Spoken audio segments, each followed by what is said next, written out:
kwaunoenda ndizvozvo nogara ndichikuudza panapa. Munhu wemunhukadzidza kumuka makuseni uchisuka. Undomata kusvikana 9 unofunga kuti kwaunoenda ndiana ndokushandira. Ini ndinofanira kugara ndichikushandira panapa. Ndinofanira kugara ndichikushandira. Urizi dhongi remunhu. Mama ina handisi dhongi ini. Saka indini dhongi chi? Dhongi ndini? Iwe hausi. Iwe hausi dhongi. Kana usiri dhongi kunoti dhongi ndini. Handiri vaviri pano. Wani wedu kuti muri dhongi here ini. Iwe handi hausi. Saka dhongi ndini. Ungatiudza udhongi mwana wandakazvara 9 months. Ndiwondiudza zveudhongi. Kundiudza kuti ndiri dhongi here ini.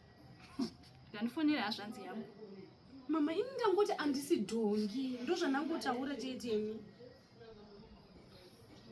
Sekuru, muriko here kumba? Kana muri kumba nokupira mukwire ka $2 kuuya kunoko. Handi makombi $2. Musvike kumba hakuna kumira zvakanaka. Kunzwa udhongi nemwana wandakazvara here. Nyari kundiudza kuti kwai ndiri dhongi sekuru ini. Svikai kuno sekuru muzotaura nemwana.